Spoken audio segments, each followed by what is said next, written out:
unless you want to just take anything. Whatever you think is best.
Hare Krishna everyone, welcome back.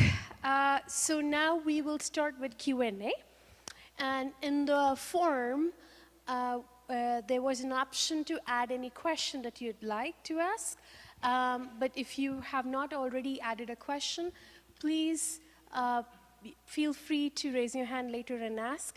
Apart from that, if you have something to ask also which you're not comfortable with, you can reach out to myself or Dinal somehow, and then let us know. We can add your question in here. So Dinal will be going around with this bowl.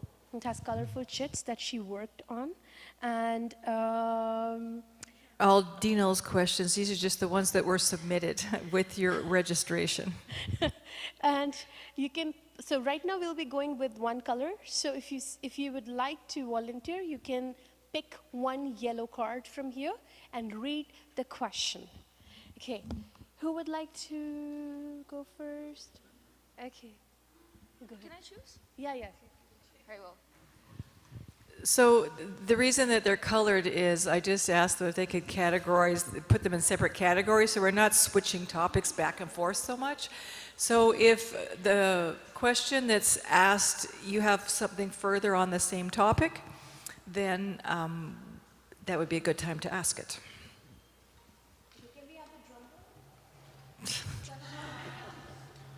Everything's a drama. Topic is trauma. Question is, the burden of responsibilities and getting triggered and unnecessary things, feeling unhappy and not satisfied in life in general, despite everything working well. Something about triggers? The burden of responsibilities and getting triggered on unnecessary things.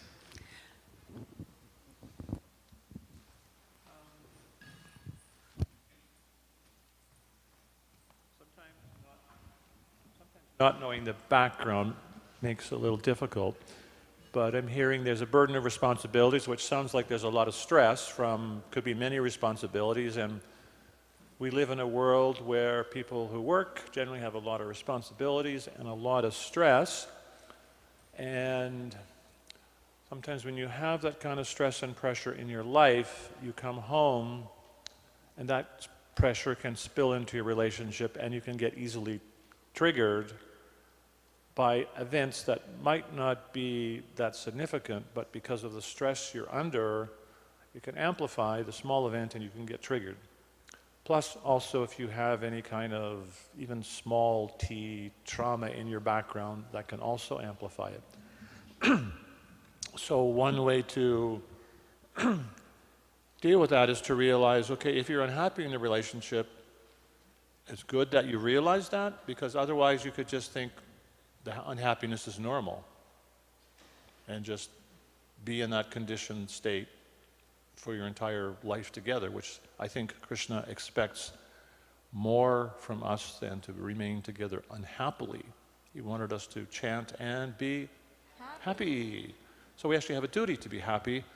And so in this kind of situation, we need to see what I need to do to maybe reduce the stress in my life, or to be able to process the stress in my life so I don't bring it home, that I can put it down on the doorstep and come in the house and be my best self.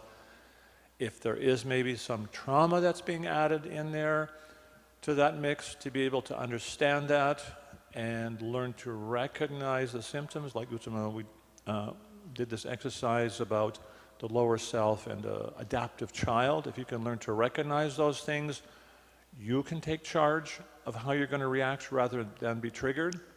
And if somehow you're not able to do that on your own, you can seek help, get counseling, and they can help you process those triggers or even the stresses that you're under in life so that they don't sabotage your relationships.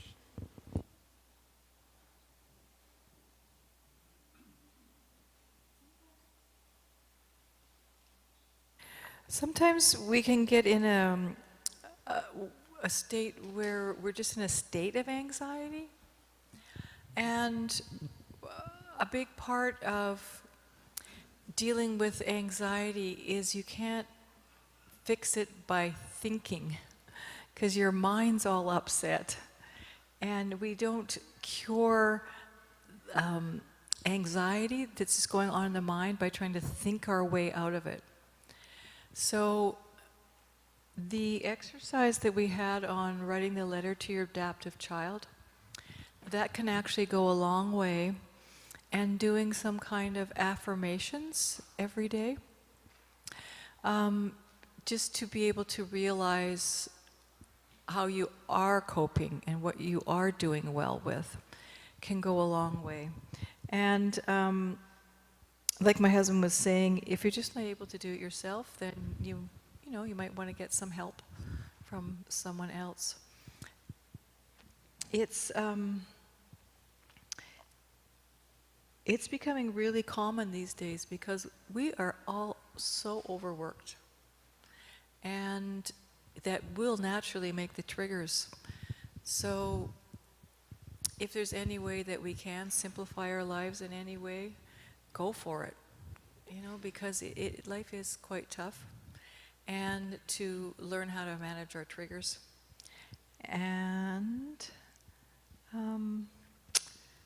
we were talking about at the end, cherishing what you do have. Change your perspective. Okay. Want to do another one? Yes. We can see how the passing is going to go. I'm going to see, because usually somebody moderates these and then they can see if the question was similar, and it fit in the other one. So I don't know. That might sound a little odd for a brahmachari, but how to get better after a heartbreak? This is a question for the future.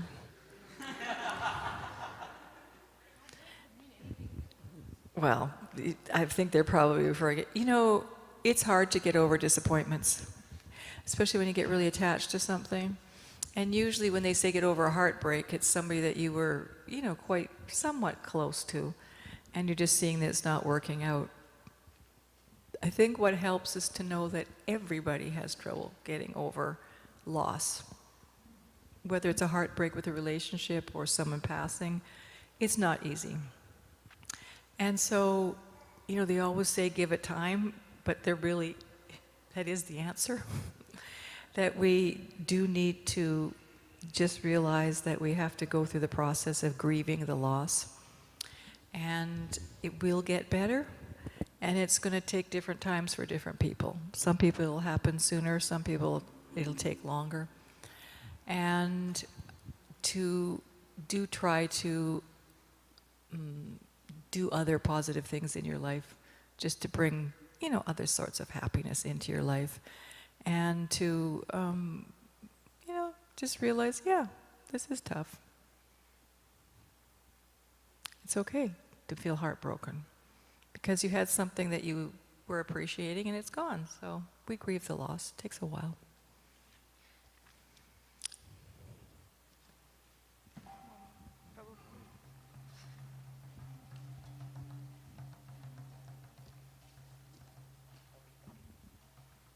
The topic is trauma. And the question We're is... getting rid of all the trauma ones first. Fear of abandonment and triggers. It's not a question, I don't... Yeah, well, when people have experienced abandonment in their life for any sort of reason, especially when they're younger or even when you're older, anything that happens in a close relationship that feels like you might get abandoned is going to create that trigger. And we learned that triggers are something where we're bringing in all the past into the present. And so that's going to be a bit ongoing until we build up trust in the relationship. So it is very essential that when you know the person well enough, that you can explain a bit about your abandonment so they are aware and they understand why you're a little bit sensitive to, showing up, not coming to prasadam when you're invited. Maybe she's got some abandonment triggers. It just helps you explain it more, and it helps you become more aware.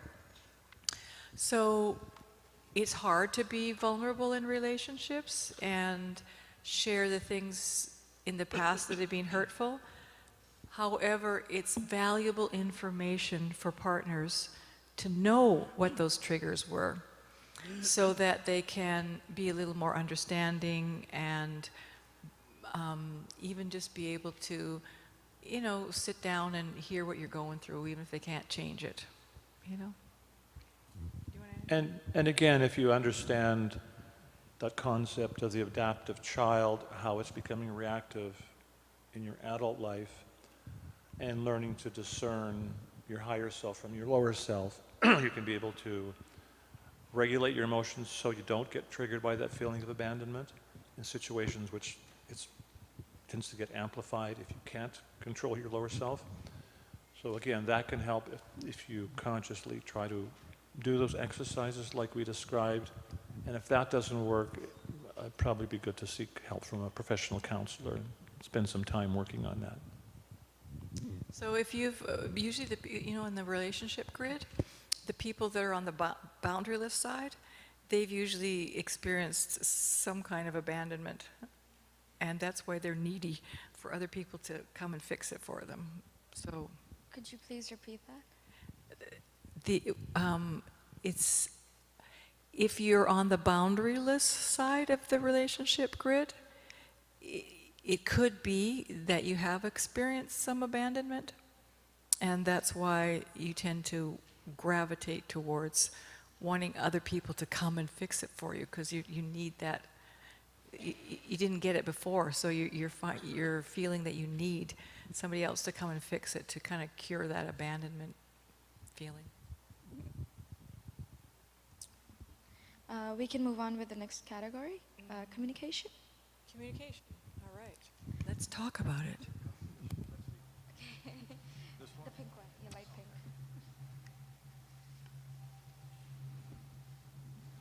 pink. Communications. Resolving conflict, deepening connection. That's what it is. So we maybe didn't explain this that fully when when we were discussing harmony, disharmony, and repair. It's kind of ironic that if you just went along in your relationship and everything was harmonious, you would feel some kind of connection. When the disharmony comes and you have to make some repair to fix it, once you've made the repair, you actually feel more connected than you did when it was just the harmony. So disharmony is, in one way, it's your friend, because it helps you work on deeper issues that keeps you more connected. So disharmony isn't something to be afraid of.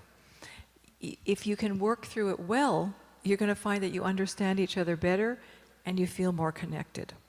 And I think we've all experienced that. You know, you have a friend and something, you know, doesn't go well, and then you work through it, and then you have, a bigger bond of friendship. Disharmony is actually a very good word to describe that, because if you do experience disharmony, you just have to get back in tune. You have to do some fine-tuning, and as you're continually fine-tuning, things get more and more improved as you move through your relationship. So as Uttama was saying, that your challenges and even your conflicts, they're actually not a problem. The problem is if you deal with them constructively or unconstructively. And if you deal with them constructively, you're fine-tuning your relationship, and your relationship will improve. And so they will actually serve to strengthen and improve your relationship by dealing with conflict and challenge in a harmonious way. If we have any follow-up questions, are we accepting it right now? They should do at the So same time. if we do have any follow-up questions, please raise your hands. Okay, just that. And then, what would you like to? A light pink one. A pink one? A light pink. Light pink, okay.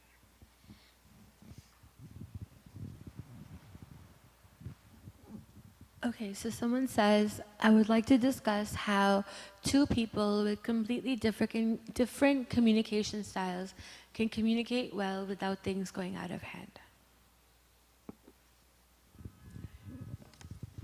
Without the specifics of the difference in styles, one common difference in communication styles is how you deal with challenges and conflict. Some couples want to avoid conflict, just become like a turtle, withdraw, and totally avoid everything. Other couples tend to be more vocal, boisterous, animated, maybe loud, just want to work it out right now. So that could be on a scale of 1 to 10. And if you have different styles, generally research shows that if couples, they're relatively close on that scale, let's say they're relatively low on the scale, they're more conflict avoidant, they can have happy relationships, healthy relationships, but the only problem with the conflict avoiders is that sometimes they don't deal with problems which, if they actually dealt with and worked out, it would improve the relationship. So they kind of miss out on take the benefits of actually conflict. Those who are higher on the scale, more animated, vocal, boisterous, if there's two of them together, they can also have healthy, peaceful relationships as long as they're... I don't know about peaceful. Well, it'd be animated relationships. They can be happy as long as they don't demean each other when they're having their conflicts. They don't demean, criticize. Then they can also be have good relationships. If they're relatively matched, it's going to be easier. If there is quite a difference on the scale, one's quite avoidant and one's quite, we could use the word volcanic. The volcanic person is going to have to learn how to be sensitive to the more conflict avoidant partner by bringing things up slowly. And generally, that's also true between men and women. If women are going to bring something up, it's best if they bring it up with it's called a soft startup rather than start full bore. So in that sense, couples with those kind of differences, they can have healthy relationships as long as there is respect. And in terms of communication styles, communication is something you can learn. You can actually learn how to listen. Unfortunately, many of us have a communication style in which I might be having conversation with you about something we disagree on, and you might be explaining your point of view, and while you're explaining your point of view, I have a dialogue running in my head just thinking, I can actually just defeat that by saying this, and that's not right. So am I actually listening? Is that actually communication? No, it's like communication in a mode of ignorance. So you can actually learn how to very easily just take your own point of view, put it down, and I can listen to you, and I might not agree, but I can try to understand why you think that way, why you feel that way, and I can respect that, even though I don't agree. And similarly, your partner can also put aside their point of view, listen to you, understand what makes you tick, why you think that way, and honor that, even though they disagree. So we can disagree and we can be the best friends. Whereas if we don't understand each other, there's probably going to be tension in our relationship, ongoing and maybe even constant, due to the fact we don't actually properly communicate. So communication can be learned, and it's important that, if you have a hard time communicating, get some help to learn how to actually understand each other. Say something? We're all going to have somewhat different styles of communication because we're different. So part of it's just being curious what helps the other person to be able to communicate better and to be able to say what you need. And sometimes when people say they have different communication styles, it's like one wants lots of information and the other doesn't want to communicate at all. So, you know how to explain what you need. It's, you know, how to meet in the middle. We both have to learn. If one's a really withdrawer and the other one's just, you know, the unbridled self-expression type, we all have to, you know, learn to find some healthy way of communicating. And when people say, usually, if somebody comes for couples counseling, you ask them, what's the difficulty? They say, we're having problems communicating. That just means, that could mean anything under the sun. That's just what they're coming up with. However, there's probably dysfunctional dynamics going on in certain areas that you need to work on the particular behaviors and that are not working well in your dynamics. And it might seem like communication because you feel like the other person just doesn't get what you need. However, it's usually a lot deeper than just communication.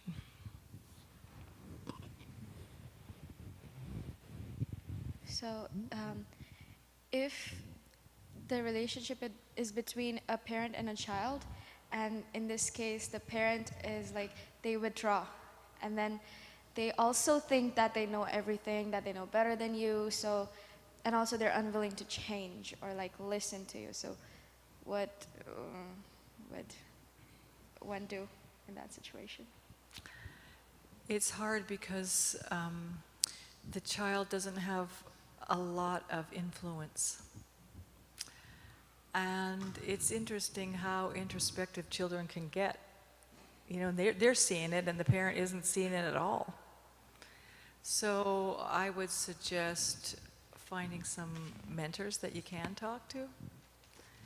Because you may, like you said, the parents are unwilling to change. I have, sometimes I go into our high school and I teach kids how to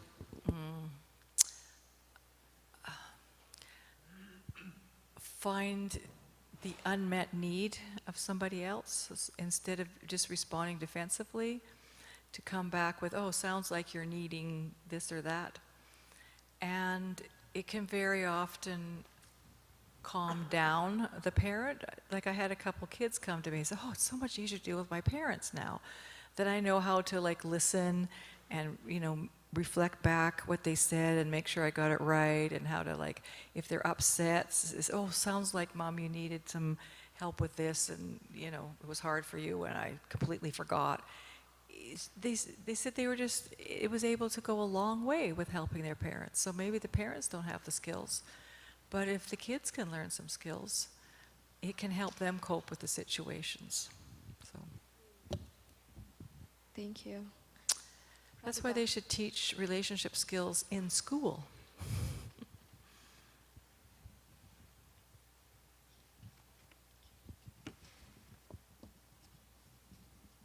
How to effectively redefine boundaries in already established relationships. Mm-hmm. So we were talking about setting the boundaries, right? And then, so you're in a relationship where the boundaries aren't there. You have to start somewhere. What can I say? You may have to actually state that. Some things, you know, aren't quite working in this relationship, and I was wondering if we could, if I could share with you some things that aren't quite working for me, and this is what I'm going to need to set the boundary. And so I'm just like letting you know that it's not working for me and I'm going to have to set this boundary. And it's going to be hard. And we need to start sometime. But if you're really feeling the need, then it's probably a good idea to start small and work up. And knowing your values and being able to have a clear vision of what your important values are can help you set those boundaries and help you see how significant that boundary needs to be. So you want to understand also that a boundary is letting the other person know what you will do or not do. It's not setting a boundary that they have to do something. Because we can't change the other person. It's not that I'm setting the boundary that you have to do the dishes all the time. I'm setting the boundary that I won't be able to do dishes, you know, in the evenings. I don't know, whatever. Maybe somebody else can do them, one of the kids or something, I don't know. So the boundaries are about yourself. Just wanted to clarify that.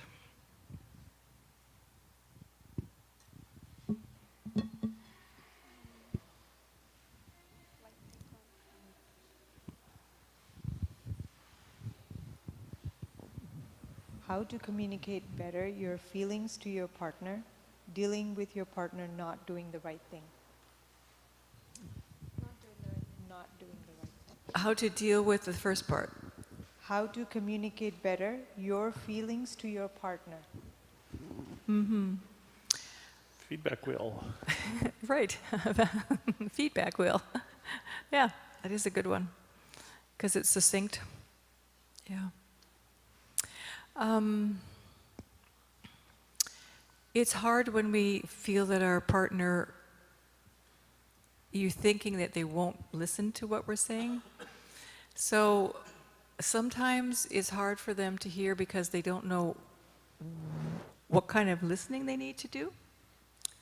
And sometimes they don't know how long it's going to take. So when we can say, I'm wondering if I could share a few things with me, and it's my feelings, and I don't necessarily need you to do anything, but I would just like you to understand it, and it's only going to take 15 minutes. Are you willing to sit down? Because if it's like, oh, we have something we need to talk about, okay, what? And what am I supposed to do? Am I supposed to fix it? Am I supposed to listen? How many hours do I have to sit here? You know, if they think it's going to be hours and hours, they're going to say, I don't have time. But if you can request how much time you need and ask them for when a good time is, and this is the type of listening I need. Because we have different kinds of ways we talk. Sometimes we're needing something. Sometimes we're, like I already said that, repeating myself, but different types of requests. And you can also try to frame it to them in a way, especially if this is with your significant other, that I'd like to talk about this because I think this would improve our relationship, this would improve our sense of connection. So it's not just like the person's hearing that I have to change, but they're hearing that you actually want to work on the relationship. Ajit's got a question behind there.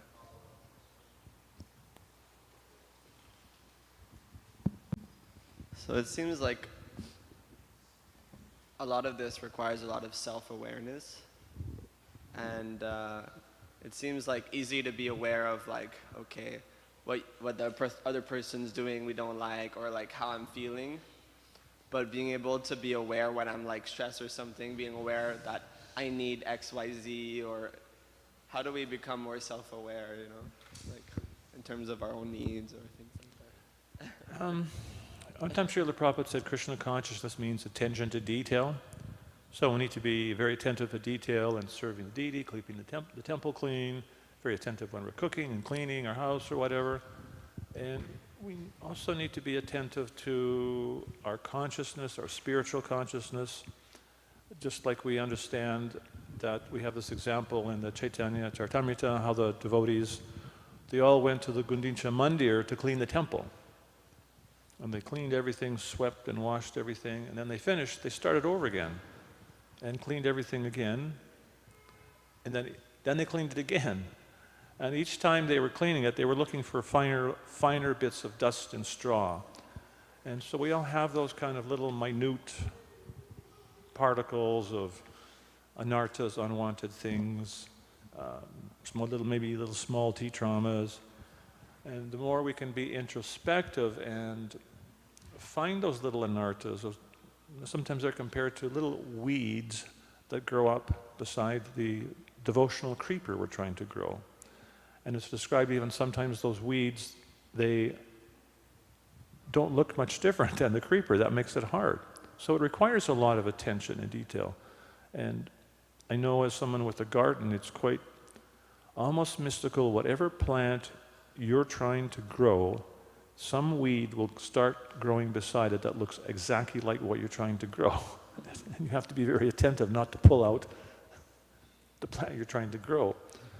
So it's like that with our consciousness. We have to kind of look deep within and just continually try clean our consciousness and clean our heart and try to identify those little anartas and pull them out. I could give you this. I had 2 printed. It's a feelings wheel. All you got to do is Google feelings wheels. So sometimes we don't know what we're feeling, but a good place to start is to see where we're feeling it. Stomach, chest, heart, head. That's one place. And then see if you can put a name to it. And that may be able to help you name your feelings. And it can be good just to pull up a feelings wheel or have one on your phone and learn a bit more vocabulary around feelings. Because then it's just like when you start to look for something, you start somewhere and then you keep going. It's like if you don't know what any flowers are, and you see in the spring so many flowers are up and you wonder, I wonder what kind of flower this is. Oh, this is hydrangea. Then you're going to start seeing hydrangeas everywhere. Oh, this is tulips. This is this and that. Slow down. Slow. Just by starting to look, you'll gradually find more. And I know from being a mom that we so often have to do things that are hard to do.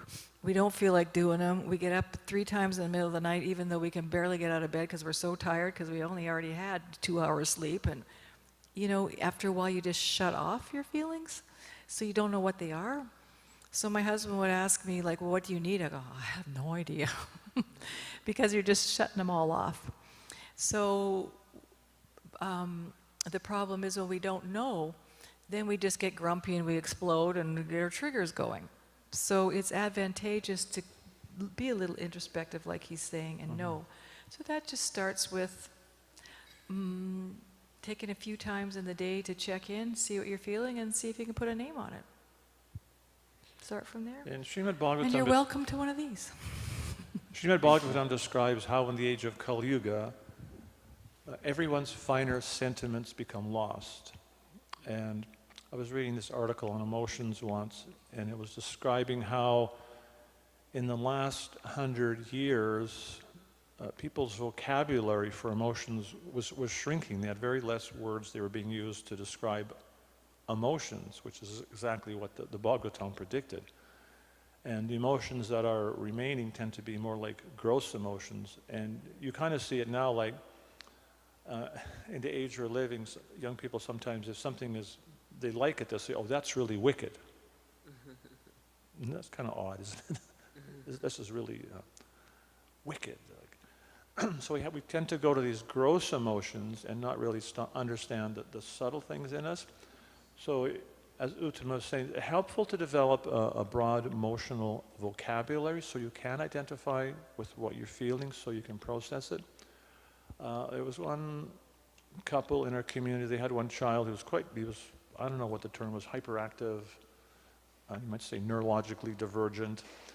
And she started working with him, especially when he was learning how to read. She would take different colors of this construction paper, make little circles, and write the name of some basic emotions. So if something occurred in the house and he was getting really hyperactive, she would say, okay, just come over here, let's take a look at the fridge and tell me which emotion you're feeling here. And he would say, well, yeah, I'm not angry, not really angry, I'm just frustrated. And as soon as he realized that, he'd kind of calm down.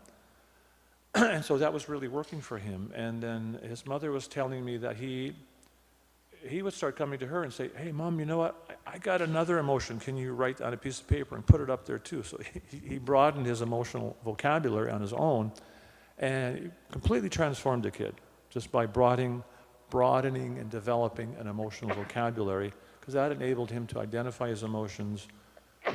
And when you can name them, you can tame them, and it just actually transformed him. So we, as adults, need that, and especially men tend to be a little more emotionally shut off.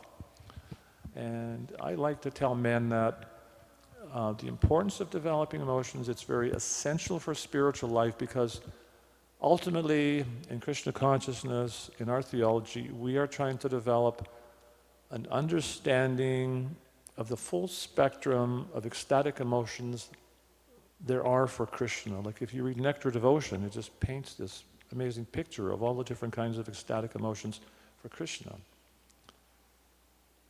And so if we don't even know how to access our own emotions, how will we ever understand these ecstatic emotions for Krishna?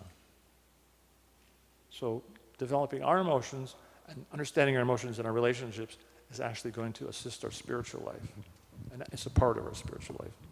I think one thing we don't understand about emotions is we tend to have this vision that emotions are something that happen to somebody when they're triggered and when they go all over the place. But an emotion just means that something comes up in you and it wants to send you in motion in some direction. So if, for example, you're feeling some anger, it's an emotion that's trying to stimulate you to notice something and to be aware. And when you look at it finer, it could be, you want to see, like, why am I angry? So as my husband said, you look at your wheel. You might be frustrated, you might be critical, you might be distant, you might be mad, you might feel humiliated, you might be let down.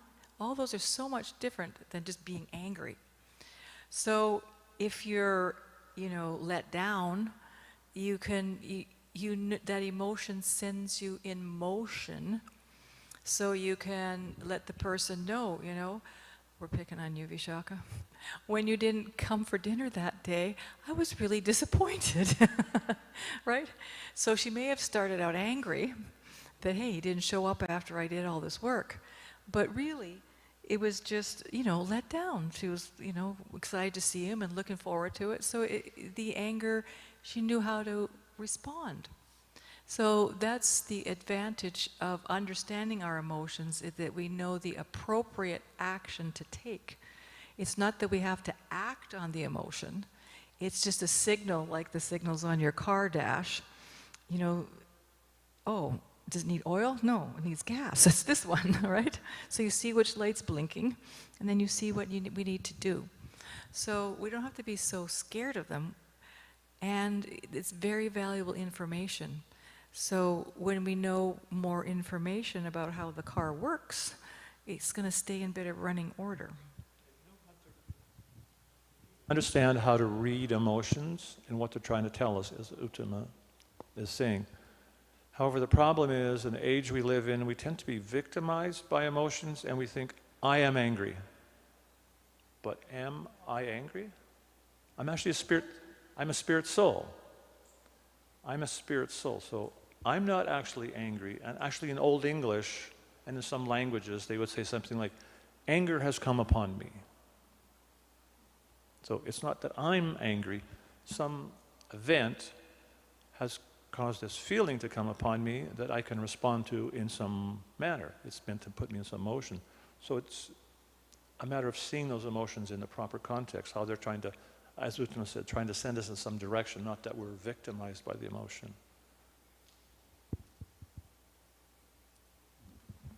There's a second part.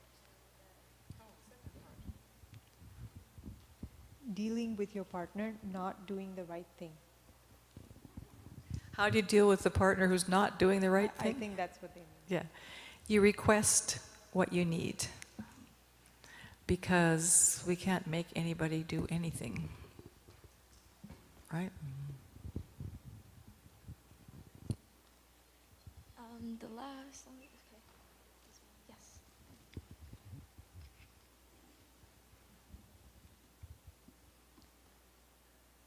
How do we ask each other what to do in bad times, instead of asking siblings or other friends and family, which can create disputes and distance between us? So what I'm hearing is the person, they're really hoping that their partner is going to be there for them in times of need. And that is very essential in relationships because it builds the trust. And I think if we could really understand the repercussions of not being there for someone when we're in great difficulty, it might help us to be there. We met one couple a long time ago, South Africa, and she'd had a very difficult delivery, and when the boy was born, it was in the incubator. It was too young, right? And the husband was thinking, okay, the baby's born, I can go off to the Gorpurnima festival. And he goes off with all his friends to the Gorpurnima festival and comes back a month later. No idea how hard it is to deal with a baby in an incubator, how much stress it is. You don't know if they're going to live. You know, they need a lot of care. You have to be at the hospital. And she was like, had to go through that all by herself. So here we are 7 years later, and that was still very much impacting their relationship because somehow or other he wasn't able to understand how hard that would be to go through. So I think a part of it is saying what we need, and the other is asking, do you need something? What do you need? And when we marry someone, there's this unsaid expectation that the other person is going to be there for us in times of difficulty. So it's a huge breach of trust and confidence when the other person isn't there for us in times of difficulty. And that's part of relationships. And if we're going to get into a relationship, I think we should be prepared to be there for the other person.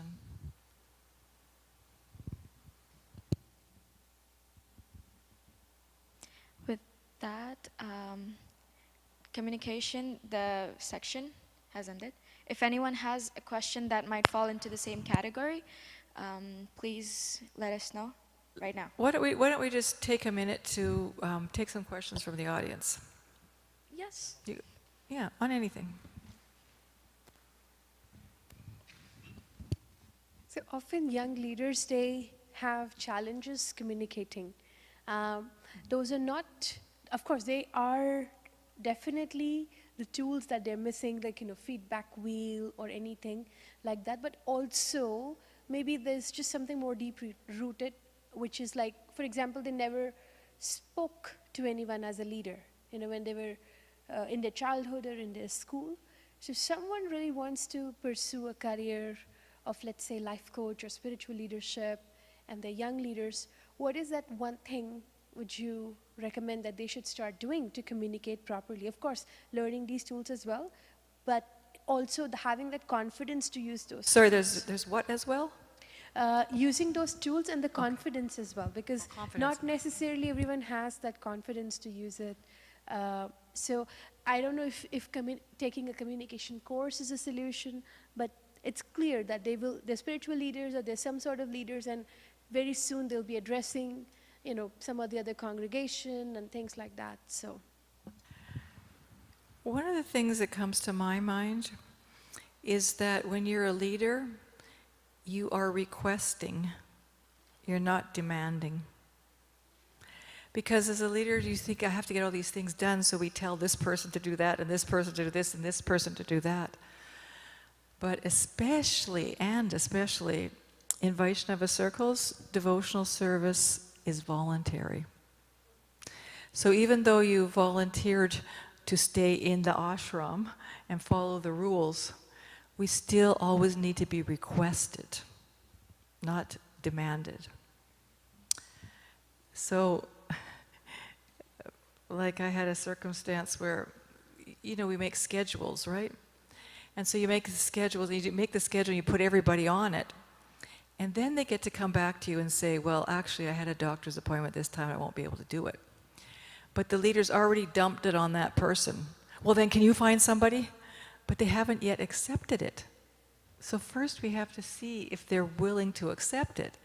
Then once they've accepted it, yes, all of a sudden I have to go to the doctor's appointment, I'll find somebody else to, mop the floor for me that day, I can ask.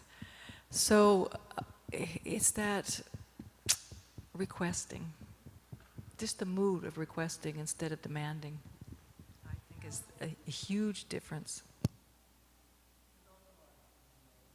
The flip side, in some situations, maybe it's managing a business, maybe it's managing the ashram, there are certain things that need to be done. And that can be a challenge for the person who's leader, because those things must be done, because they have the ultimate responsibility. I've had experience of that as head pujari, because if there's no one else to do it, you do it, but you can't do everything.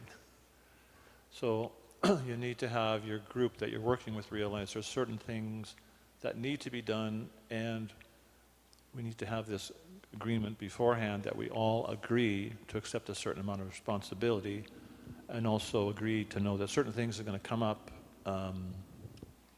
at odd times that we'll all have to step up to the plate. And I think people in the ashram or in the business, they need to be aware of that and be willing to come up to that point where they can step up and do the needful at times where it's needed. Otherwise, it all falls on the person who's a leader, who can get burnt out if the people working underneath them aren't willing to step up when it's needed. That's one of the challenges of being in a leader position. Anybody else have any questions? Speak now or forever hold your peace. I'm kidding. I'm kidding. You can always reach out. If it comes up later, you can ask to. So we've got a couple over here.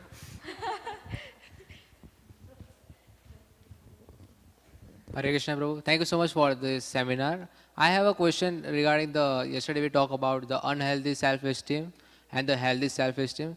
So there is another term called spiritual self-esteem. So how can we boost the spiritual self-esteem by using these terms? Well, spiritual self-esteem means that's the healthiest self-esteem, to see that I'm a servant of Krishna, I'm a very unique person with unique characteristics, qualities, and unique quirks and unique weirdnesses.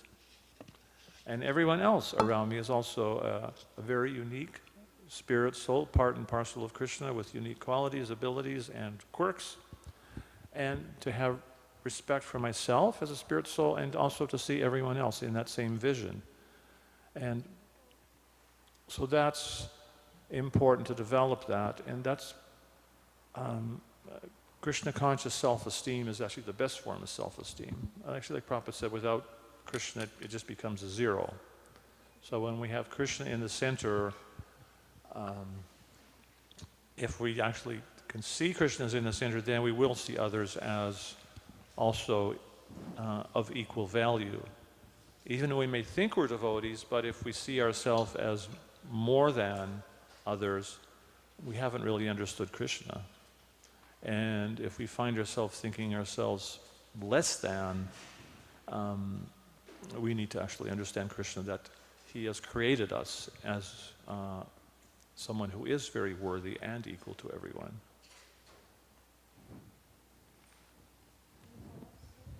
Ajit. Two more questions over here. There's one over there too. Do you have a follow-up on this? Okay. Just quickly, but it's just this morning during morning program we were reciting 12 benefits. I'm not too sure. I think it was Srila Bhaktivinoda Thakur, and one of the things we all recited together was something like "I am worthless" or something like that, like a piece of straw in the street. We all said that together. So how do we put that together? This idea of thinking that we're low, but also feeling like I'm worth of respect. Not necessarily worthless, but it's a great statement of humility that's expressed sometimes. But in essence, what that means is we want to serve others. We want to serve rather than be served. So it's not meant to erode someone's self-esteem, but to make us realize that we're a minute particle, but everyone else is also a minute particle of Krishna. And Prabhupada described in one purport how when one realizes that, when you realize how you're a minute spirit soul, part and parcel of Krishna, he describes that then one becomes situated in their constitutional glory. So when you do realize your minuteness, ironically you become very great. It's like Srila Prabhupada was incredibly humble, incredibly humble. He was giving a lecture once on the importance of varnashram and importance of having Brahminical class of men in society. And then he took questions, and someone in the back stood up and said, "And I suppose you think you're one of those first-class men?" And Prabhupada's reply was, "No, I'm the servant of everyone." And the person who asked the question was just, he floored. The guy just sat down and couldn't say anything. So Prabhupada had that humility. He was a servant leader. Prabhupada was able to inspire others because everyone felt that he was giving so much care and compassion and kindness, and therefore devotees are willing to do anything for him. Although Prabhupada considered himself to be the servant of everyone. Thank you. Hare Krishna. So multiple times happens people hurt somebody else, right? So for example, somebody hurted me, and if I try to convey that message to them, like by this behavior of you, maybe I feel hurt or I feel pain, or even sometimes the triggering kind of situation happens because of that behavior.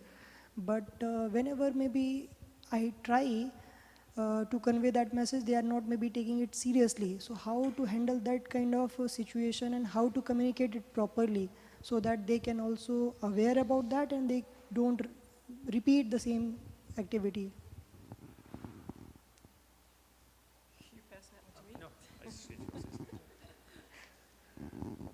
Again, if we can say that in the right way, and if it actually comes from our heart, sincerely, we may be able to penetrate that person's heart and enable them to understand. There's some individuals, this is rare, but some people actually are very narcissistic. They just cannot think of anything beyond themselves. And there's a certain percentage of people in society who are like that, which includes certain politicians, whose names should not be mentioned. But if you encounter someone like that, it's very, very difficult to communicate in anyone with someone who just cannot see beyond themselves.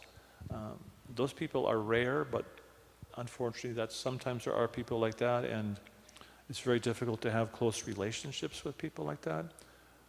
Most individuals, sometimes if they're not able to hear or accept your message, it could be because they're in a lot of pain themselves. And sometimes addressing their pain might enable them to heal enough that they can hear your pain. So it depends on the exact situation and the exact relationship. And again, sometimes couples get locked in that kind of a scenario, and sometimes professional counseling can help to untangle the intricacies that are causing that dynamic. There can be many different factors that cause that, but someone who's trained can learn to identify what the root of the blockage in communication is and help the couple unravel that. I find that also sometimes if you're expressing that somebody did something and that hurt you, they can tend to shut it off because they're feeling bad about themselves or they're getting defensive, and they may like throw it back at you, well, you did this, or different scenarios. So sometimes some aspect of the feedback wheel, that when this happened, I felt that, and I told myself, you don't value me as a friend. And I was wondering, because I really value your friendship, if, we could talk about it sometime, or we could, do something to improve our friendship, just kind of letting them know that you want to have the relationship with them. You're not just there to point out their faults. Because it is hard when somebody, gets told that they've done something to hurt you. People respond in different ways.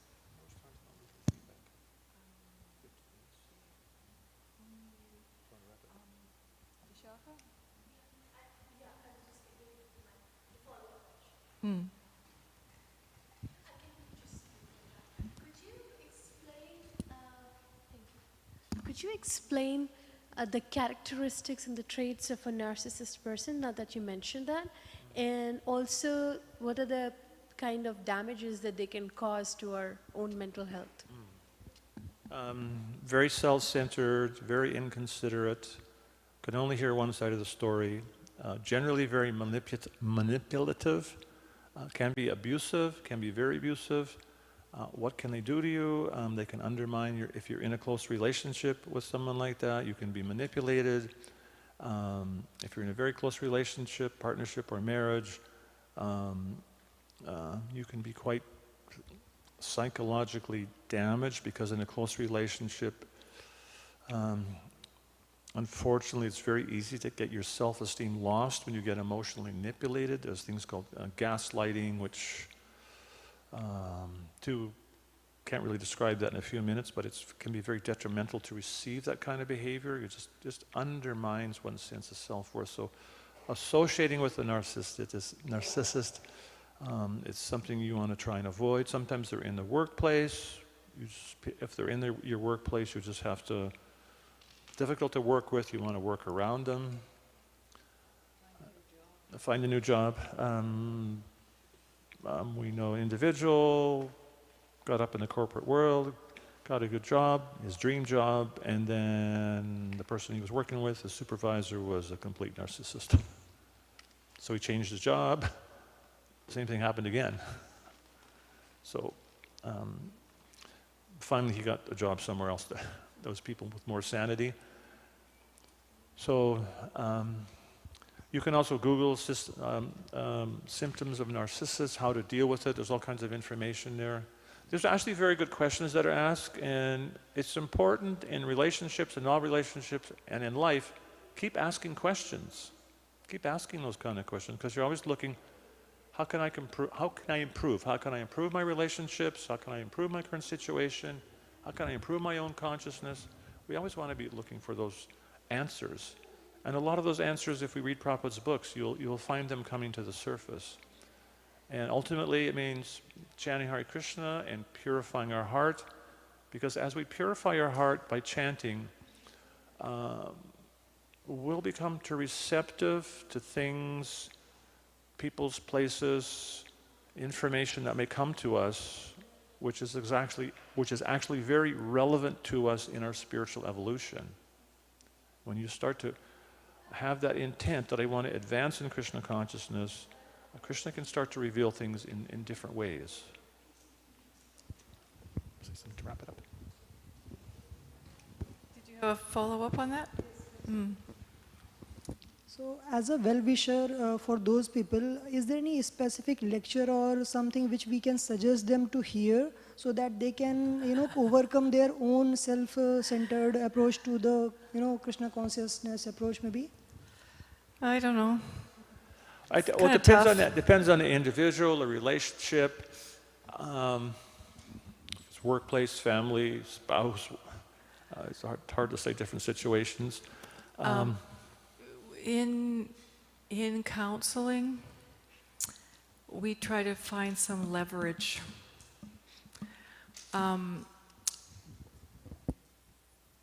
First of all, they need to see how they're impacting other people. And very often their behaviors come from repeating something that they grew up with.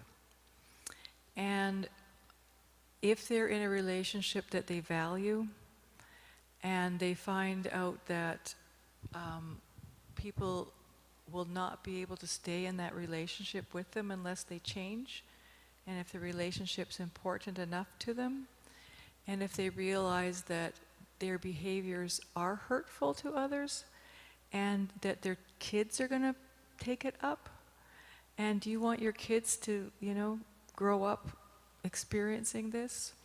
Then sometimes people can make that change when they understand the repercussions that it's going to have.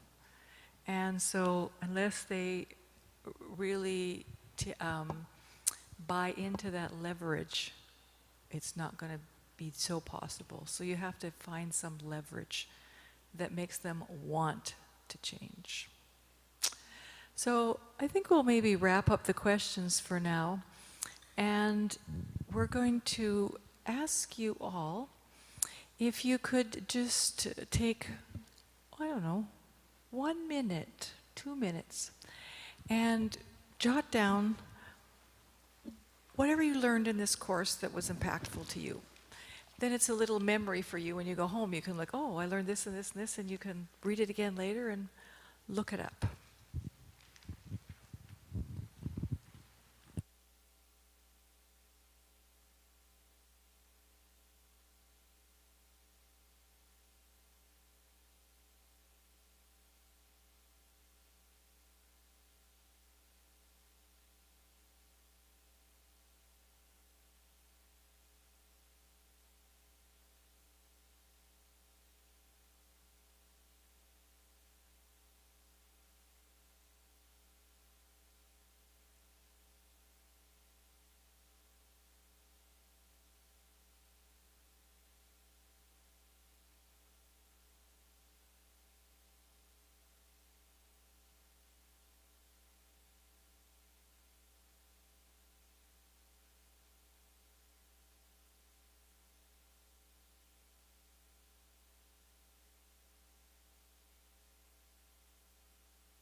So just for one moment, turn and look at the deities.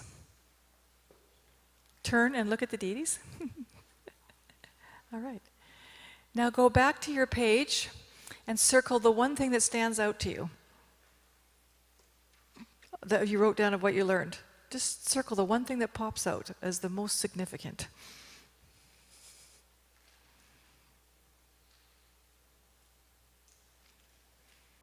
Okay, so we're maybe just going to pass the mic around and you can just share one thing that you learned. It helps other people to realize, oh yeah, that was right, I learned that too. It just helps refresh everyone's memory. So I think we should just pass it, start and go this way and come back up. Hare Krishna. For me, what stood out was the part of emotional regulation and making sure that when I'm going through some stressful time, I'm not taking shelter of my adaptive child, and I'm speaking from my higher self, so I can actually request to repair and not to complain. She stuck 5 in her 1. Pretty good. Okay, go ahead. I'm not expecting that from everyone. For me, it was self-esteem. The self-esteem, yeah. Taking the time out is actually not avoiding the situation. It's actually being kind to oneself and respecting others. Being right is not the point. It doesn't matter. The relationship does. I like the point where it says start with a request, not a complaint. Start with request, not complaint. Okay. Turn your complaints into requests. How I am enough and that I matter. You matter a lot. When we are triggered, we lose connection with our higher self.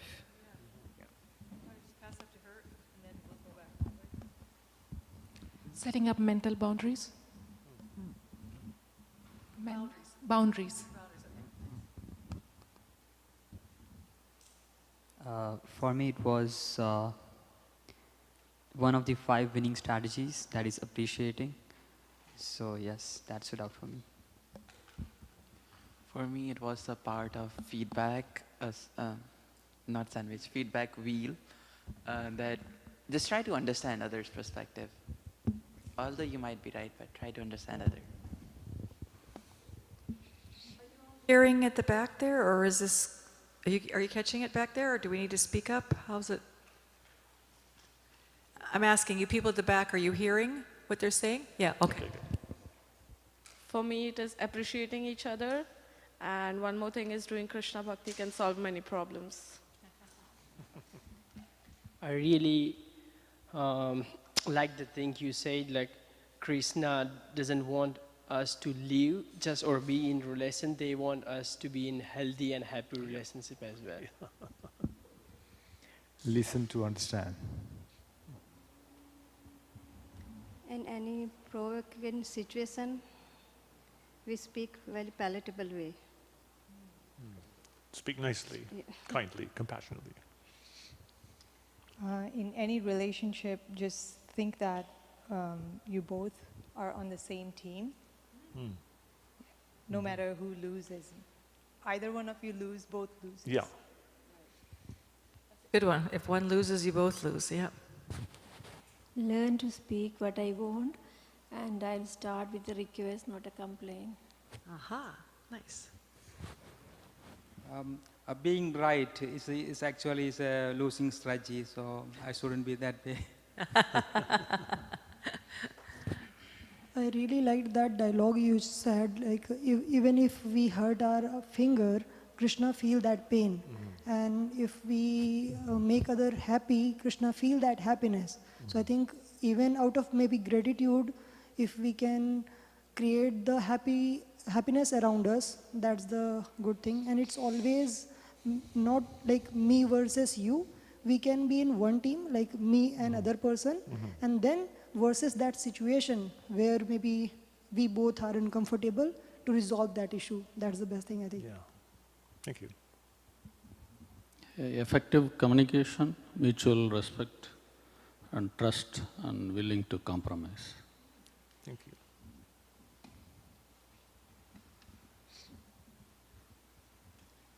So I've actually learned that I'm kind of an avoidant person when it comes to communicating, and I would like to I would like to open up more about that. So that it was a really good session. Thank you, and Hare Krishna.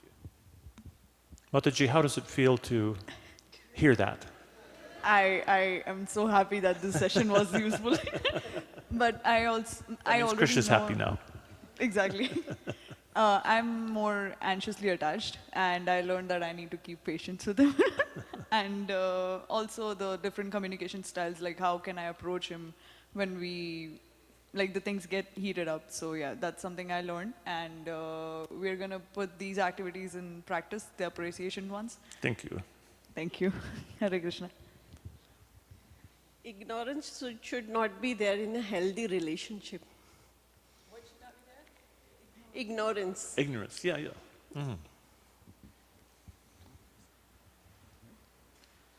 Understanding each other's emotions and acting accordingly.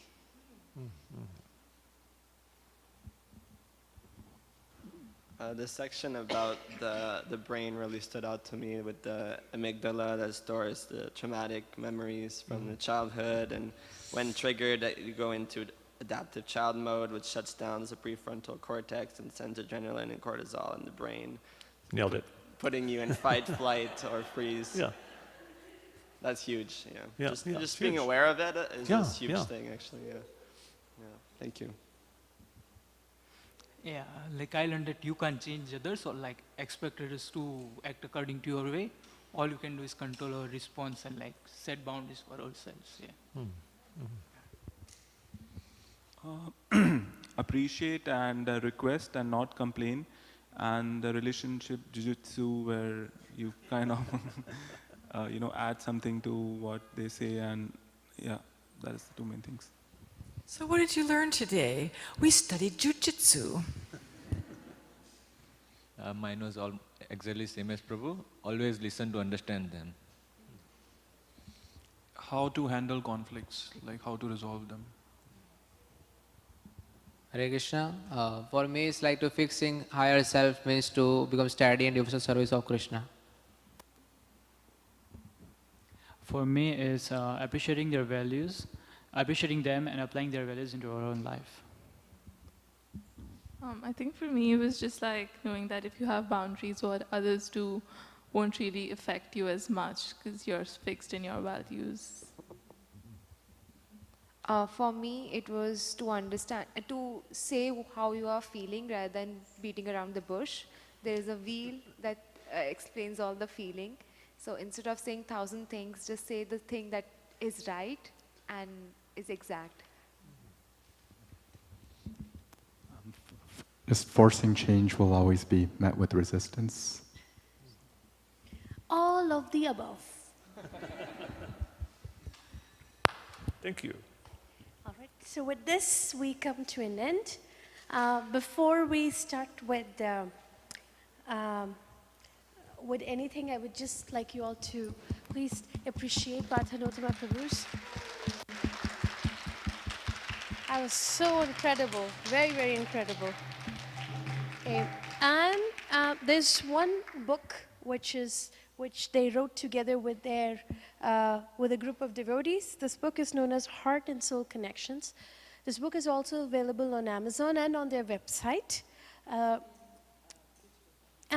Yes, and there is a Kindle and an ebook version as well. I have the Kindle version. So this book actually talks more about any communication that you would be definitely needing in your relationship.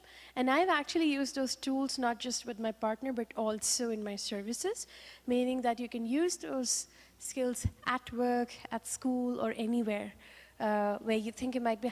Can you just maybe share a little more about this book? We developed this book, our group, the Grihastha Vision Team. We looked at all the problems householders have. Actually, the group listed on big flip chart papers all the problems they face, and there was pages and pages and pages. Put them on the wall, and then they broke those problems into different categories and different areas. And then the group tried to understand what was the inappropriate attitude or paradigms that may have caused those problems, and perhaps what were the things from Srila Prabhupada's books that were not properly applied or misrepresented that may have caused the problems. And then we began to look at what are the principles and values from Srila Prabhupada's teachings that would rectify those problems and or prevent them from happening in the first place. And we came up with a list of 12 principles and values, which the book is based on. And the principles and values in the book, we show how they can practically be applied in your life. In the different chapters, yeah. So by leading a principled life, again, it's like in terms of your values, your principles and values become the map for your life, It helps you to navigate through the complexities and challenges that will come before all of us in our lives. And so it's a very valuable tool you can use to navigate all the challenges faced in the Grihastha ashram. Yes, and this book is really amazing, and I wouldn't recommend the book unless I've read it. Even in Sankirtan, I distribute the books only the ones that I've read it. So please do buy a copy and just maybe start with a page or two and see how different your communication is with the person next to you, or anywhere, whichever dynamic you are in. Okay, so now we will start with certificates distribution.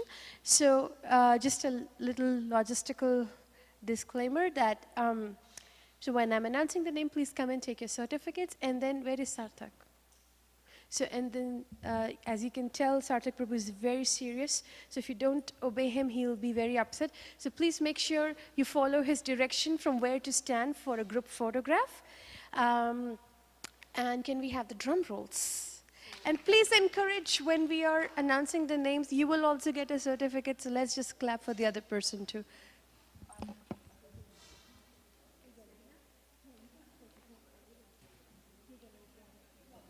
Yeah, you'll stay here. Sarthak, please guide them.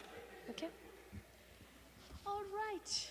First is, can you guess the name? The groom-to-be. Please clap, Prabhus. Here. Next is Amala Harinam Das. I'll accept it on his behalf. He's busy playing Mridanga. Go ahead. I got yours. Here. Guneev.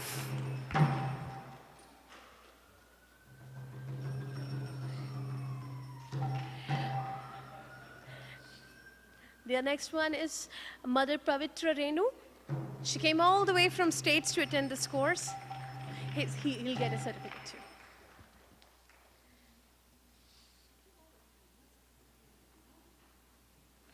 Ribo.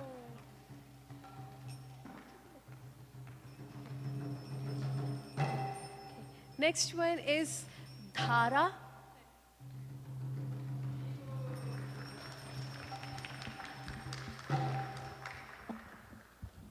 Next one is Jai Patel.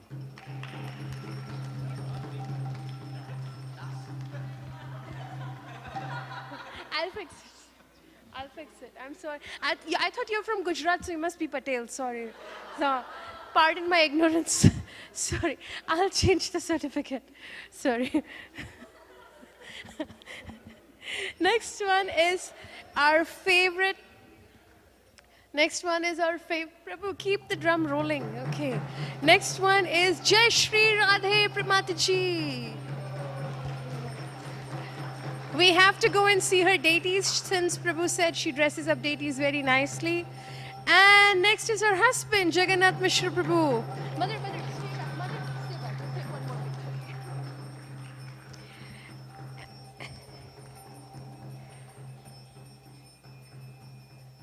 Next one is Mathan Prabhu.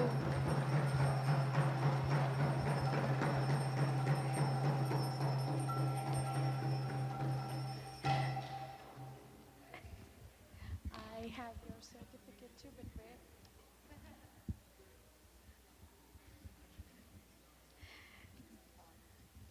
I have your certificate too. Next one is Om Patel. You're Patel, right?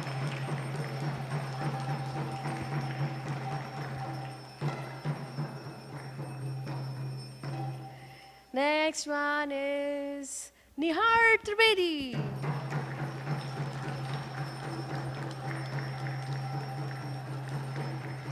Nihar just walked her spiritual ramp walk. That was very nice. Next is Durga.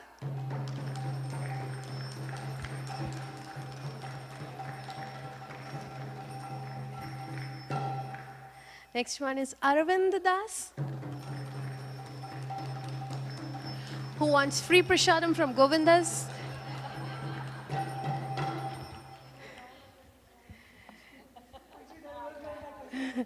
Next one is Dinal Patel. Haribo. She did a lot of work in putting all, creating these nice questions. So, yes, and these certificates are actually designed by Dinal.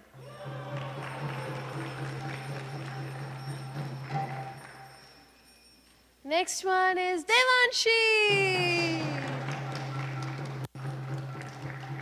It was her turn, so she left the kartals, which Radhika Mangala is continuing.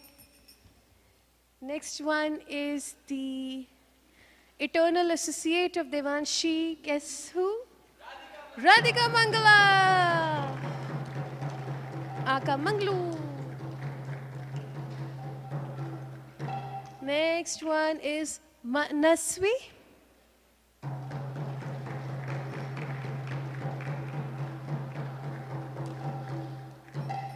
And the next one is Ravi, Pavitra Renu Mataji's husband. He also came all the way from States with his wife to attend the seminar. Next one is everyone's friend, Maitri.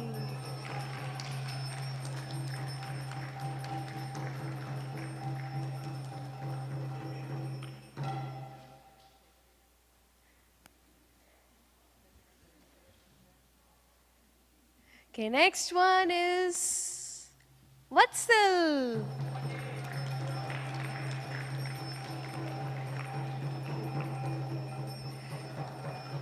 It's a big thing because Vatsal decided not to be in the gift shop and instead use his services here. That's so nice. Next is Ajit.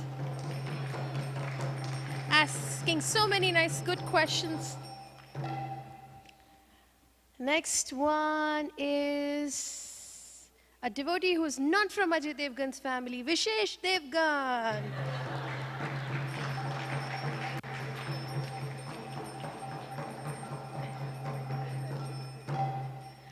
Next one, please forgive me if I am pronouncing your name wrong and I've heard it wrong, but I felt this is what you said, Bantu. Haribo! So I was right. Next one is Himanshu, Hanuman of ISKCON Toronto.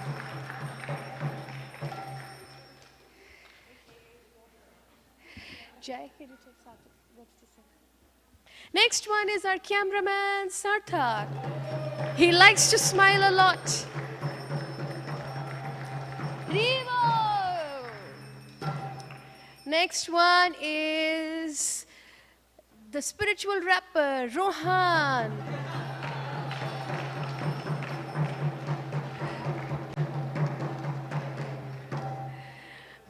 And the next one is Panditji of ISKCON Toronto, Nityananda Das.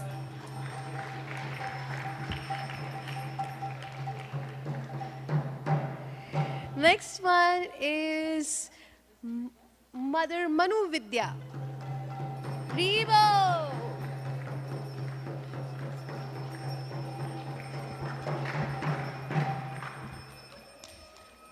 For the next one, make sure drums are rolling very hard. Purnishravan Prabhu!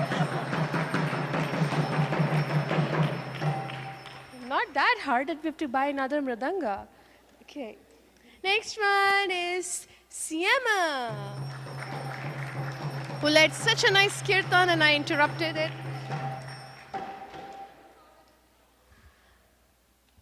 And the next one is Rupa.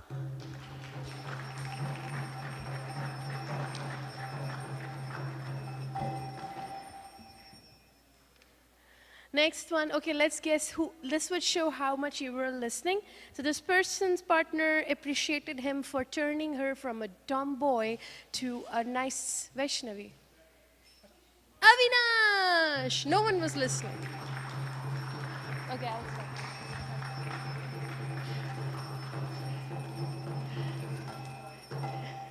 Next one is Khushbu. Okay, stay back. Maybe you can take a picture.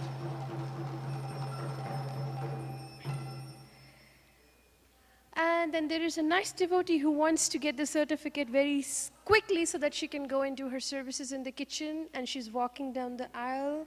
Her name is Shweta Kalra.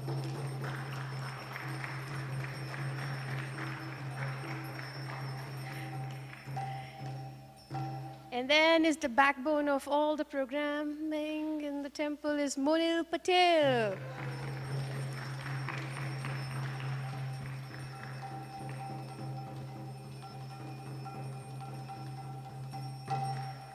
And then is me.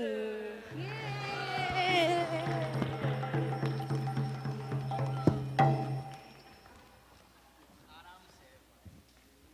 Now she wants the real picture.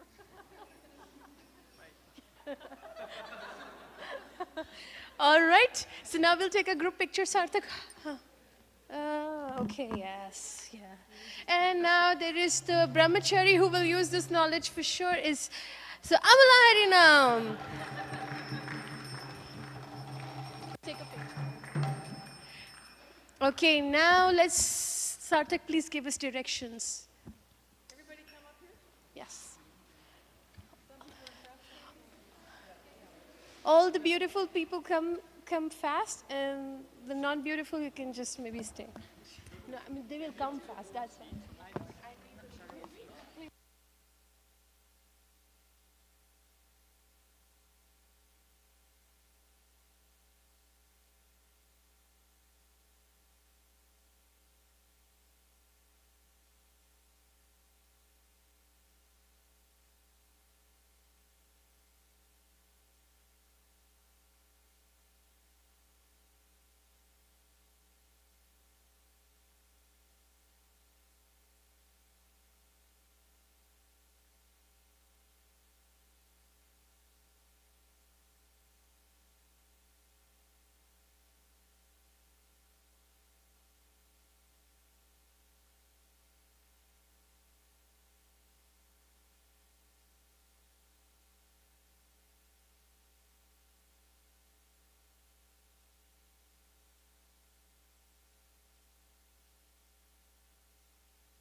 Haribol.